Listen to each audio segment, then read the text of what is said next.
마르쿠스 안토니우스라고 이름하는 로마의 뛰어난 정치가가 있었습니다.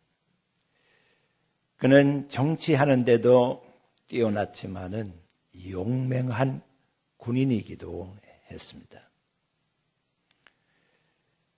그는 뛰어난 외모를 가지고 있었으며 비상한 머리를 가지고 있었습니다.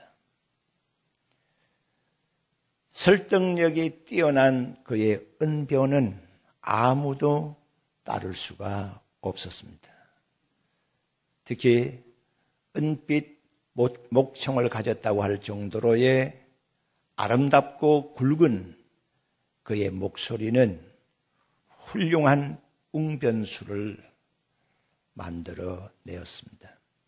그리하여 최고의 사람이라는 정평이 나 있었습니다. 마르쿠스 안토니우스. 그런 중요한 시기에 이집트 원정길에 올랐습니다. 그 원정을 성공리에 끝내게 되면 로마의 황제에 등극하게 되는 영광을 차지하게 됩니다. 기정사실화했습니다. 그것이 어려운 일이 아니었기 때문에 로마가 이집트를 정복하는 일이 그렇게 어렵지 않게 여겨졌기 때문에 많은 사람들은 원정이 끝나는 시간 마르쿠스 안토니우스를 황제로 모시기 위한 준비에 몰두하고 있었습니다. 그런데 후회할 뜻밖의 일이 이집트에서 벌어지고 맙니다.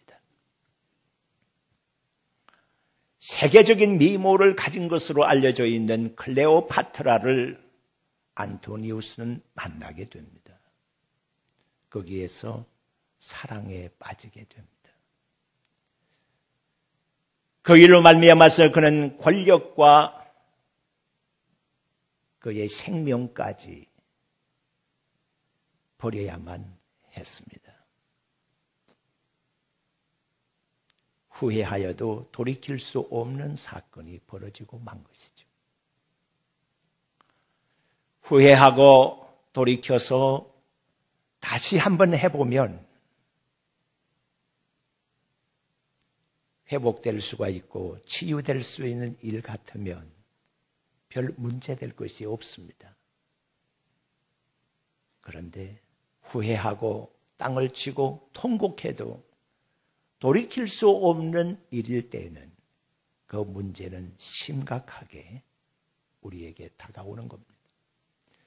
성경을 읽다 보면 그런 많은 사건들을 만나게 됩니다.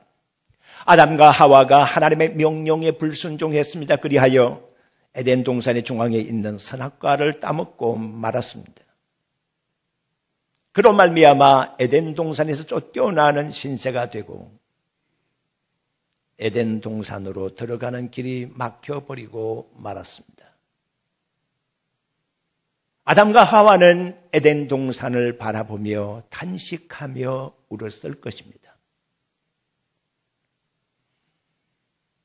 가인이 아벨을 죽였습니다. 한순간의 실수였겠지만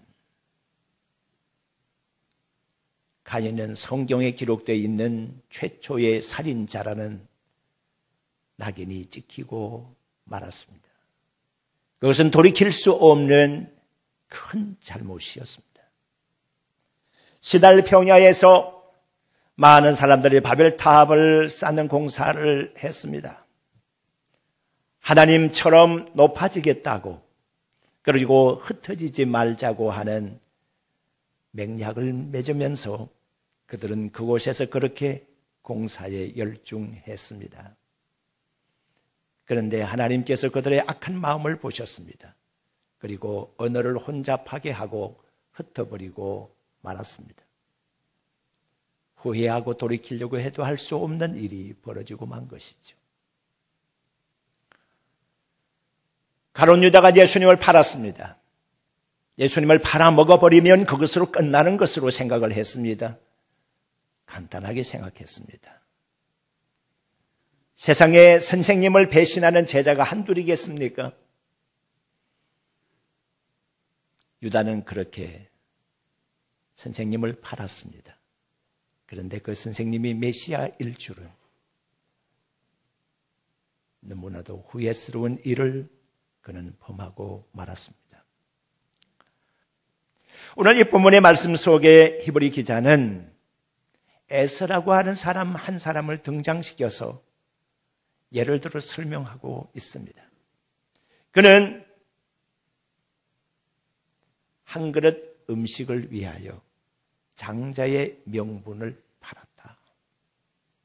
그로 말미암아 울면서 축복을 이어받으려고 했지만은 할 수가 없었다. 라고 후회 막급한 인생을 산 에서라고 하는 사람 하나를 소개하고 있습니다.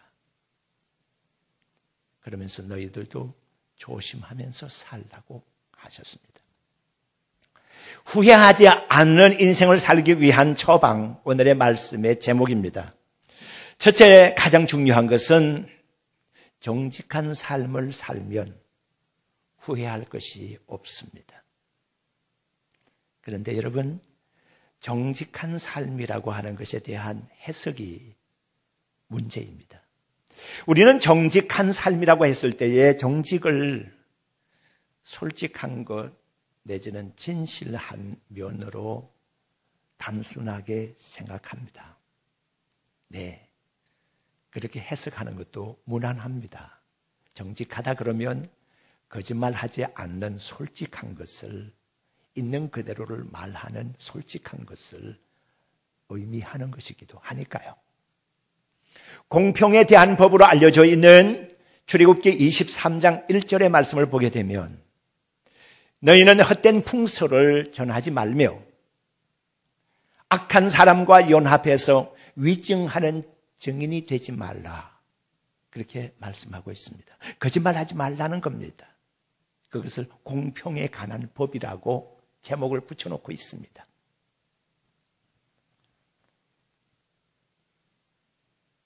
정직이라고 하는 개념을 참과 거짓이라고 하는 대비되는 개념으로서 생각을 하게 될 때에 우리는 그것이 솔직 내지는 진실이라고 쉽게 해석할 수가 있습니다. 이것은 일반적인 해석입니다. 평면적인 해석입니다. 가장 쉽게 우리 피부에 와닿는 해석입니다. 그런데 이보다 더 심오한 뜻이 정직이라는 개념 속에 들어 있습니다. 정직에 관련되어 있는 성경의 정확한 구절은 시편 112편 2절과 4절입니다. 112편 2절에는 정직한 자의 후대가 복이 있을 것이다. 그렇게 기록이 되어 있습니다. 그리고 112편 4절의 말씀 보게 되면 정직한 자는 흑암 중에서도 빛이 일어난다 라고 하는 말씀을 기록하면서 저는 자비롭고 긍휼이 많고 의롭기 때문이다. 그렇게 기록하고 있습니다. 두 가지 깊은 뜻이 있어요. 먼저는 후대에게 영향을 끼치는 정직이라는 개념입니다.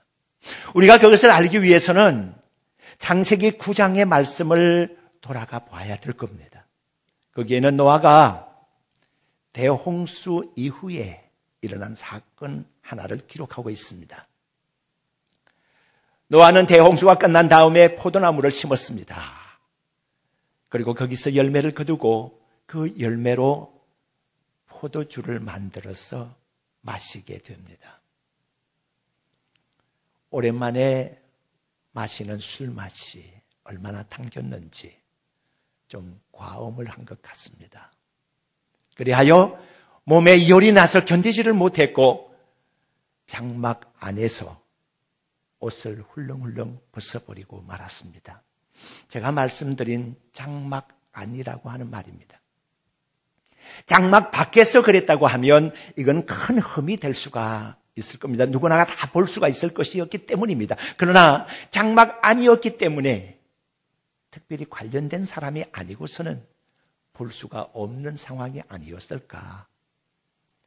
이때 그 아들 함이 아버지의 벗은 몸을 보았다고 했습니다.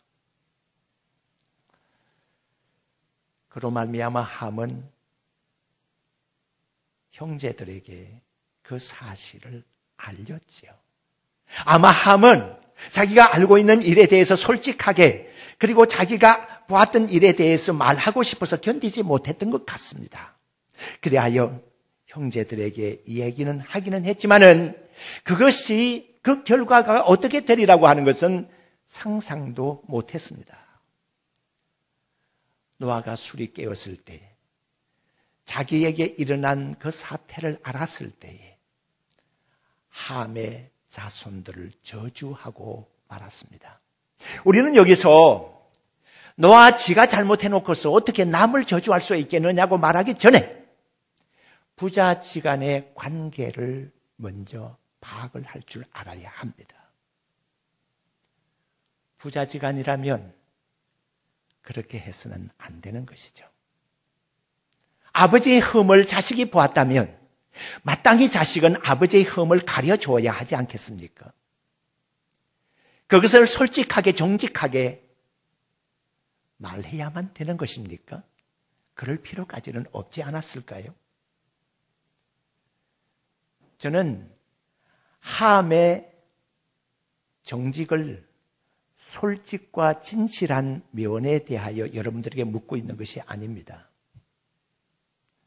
함의 정직에 대하여 함이 아버지께 올바른 일을 했느냐 하는 것을 묻고 있는 겁니다. 그러니까 정직에 대한 개념이 솔직하고 진실한 면이 있기는 하지만은 다른 면으로 바라보게 되면 옳다, 바르다는 개념이 더 정확하게 들어맞습니다. 옳은 일이냐, 바른 일이냐, 이게 정직이랍니다. 사실 정직이라고 하는 한자를 써놓고 그 한자의 뜻을 그대로 풀어보십시오. 바를 정자, 곧을 직자입니다. 그러니까 옳고 바른 거, 관계를 말하는 겁니다. 부자지간의 관계가 어떠해야 되는가? 부부지간의 관계는 어떠해야 되는가? 형제지간의 관계는 어떠해야 되는가? 이웃과 친구 간의 관계는 어떠해야 되느냐? 관계의 옳고 바름, 이것이 바로 정직의 개념이라고 하는 것입니다. 요한복음 1장 47절의 말씀을 보게 되면 빌립의 안내를 받고 나다나엘이 예수님을 만나게 됩니다.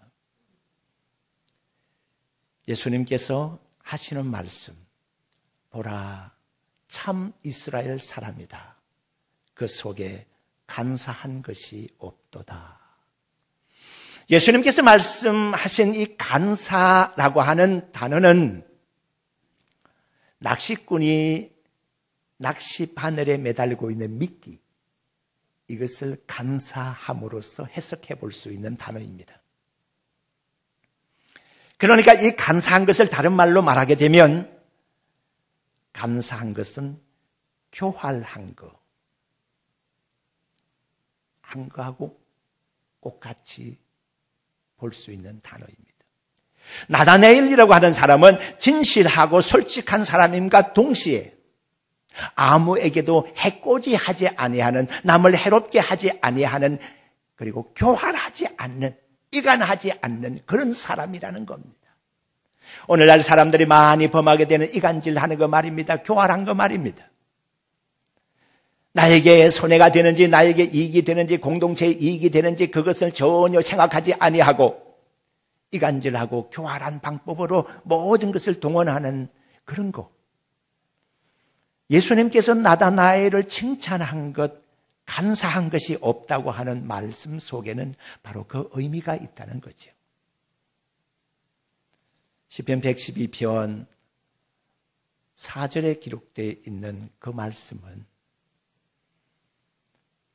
자비롭고 긍휼이 많고 의롭다고 하는 이 표현이 솔직한 것보다는 옳고 바름에 접근해 있는 단어인 것, 뜻이라는 것을 여러분들은 아셔야 됩니다. 긍휼이 많다는 거예요. 좋은 관계, 자비롭다는 거예요. 좋은 관계를 말하는 거예요. 네. 솔직한 것은 기본적인 것이고요. 그건 기본이에요. 네. 좋은 관계.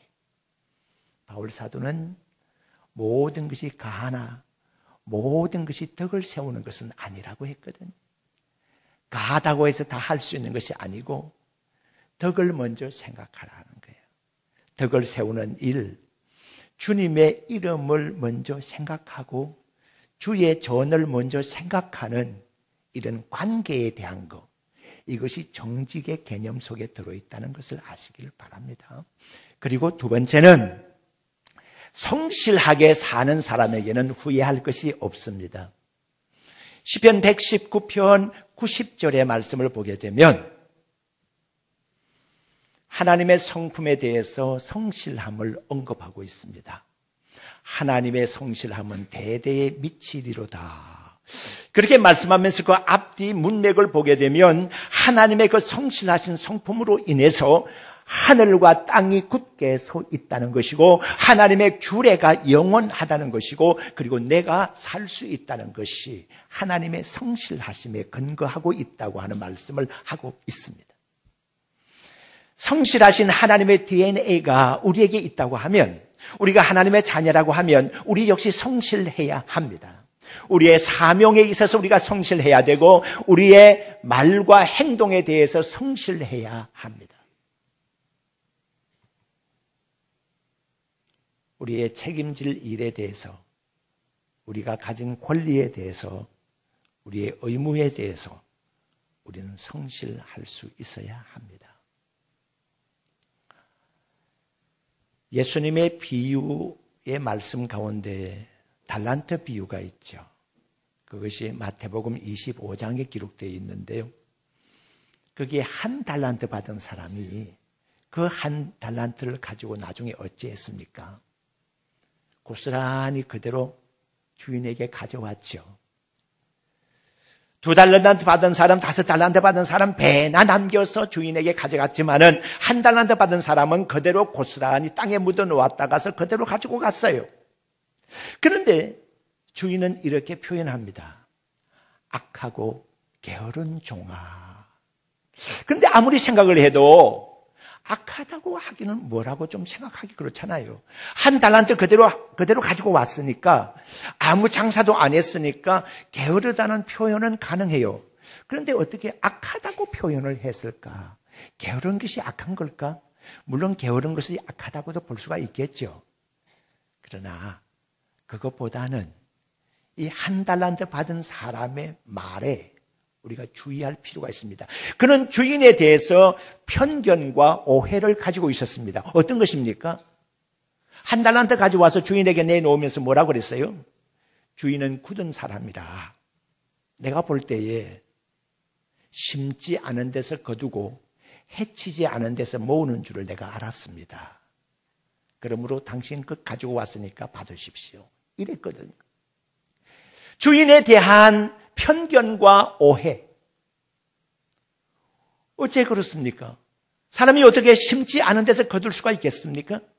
해치지 않은 데서 모을 수가 있겠습니까? 해쳐놓았으니까 모을 수가 있는 거지. 헛떡 뿌려놓았으니까 모을 것이 있는 것이지. 그래요. 하나님을 만홀히 여기지 말라고 했어요. 업신여기지 말라는 말이에요. 사람이 무엇으로 심든지 그대로 거두리라고 했어요. 육체를 위하여 거두면 썩어질 것을 거두게 된다고 그랬고요. 심으면. 그리고 성령을 위하여 심으면 영생을 거둔다고 했거든요.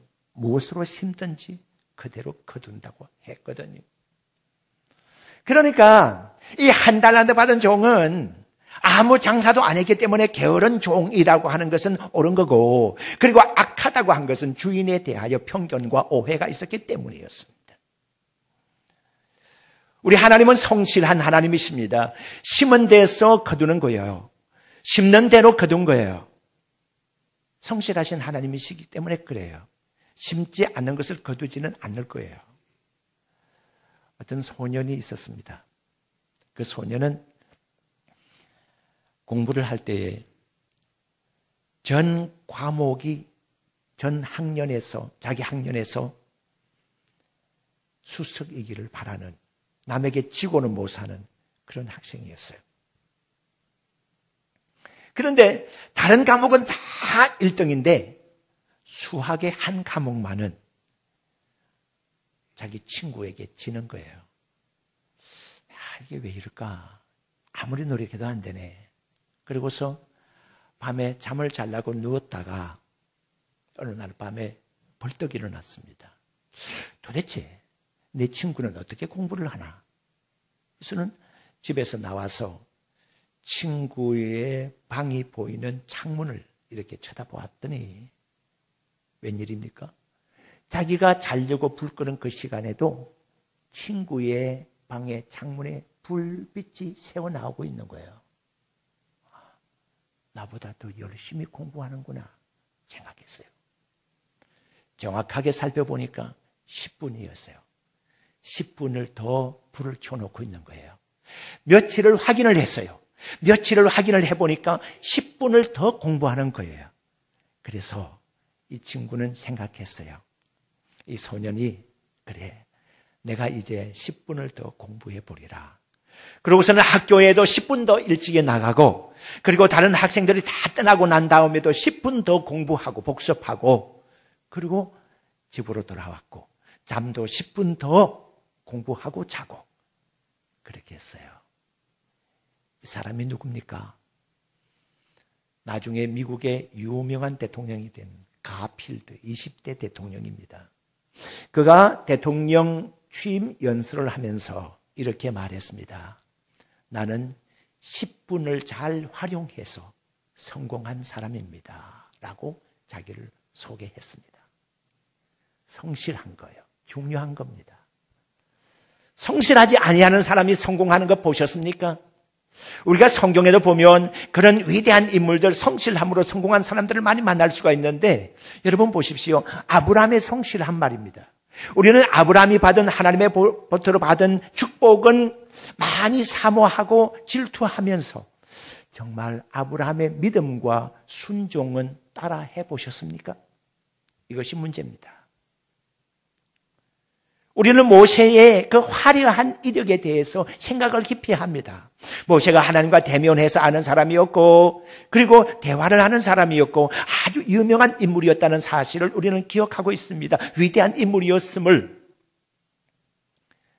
그것은 부러워하고 그것은 질투하면서 우리는 모세의 온유한 성품은 가지지를 못했습니다. 솔로몬의 부귀와 영화, 솔로몬의 지혜에 대해서는 우리가 부러워하고 질투는 했으면서 솔로몬의 일천번제의 정성은 잊어버리고 있는 거 아닙니까? 하늘에서의 물과 불을 끌어내릴 수 있었던 엘리야의 놀라운 기도의 응답에 대해서는 우리가 부러워하면서도 엘리야의 간절한 기도에 대해서는 우리가 잊어버리고 있는 거 아닙니까? 믿음의 성도 여러분, 우리는 성실할 수 있어야 합니다. 사람은 성실한 것만큼 성공할 수가 있습니다. 하나님께서도 이 시간 정직한 자를 찾고 계시고 성실한 자를 찾고 계십니다. 정직하게 성실하게 사는 자는 후회할 것이 없습니다. 믿음으로 승리하시기를 주의 이름으로 축원합니다.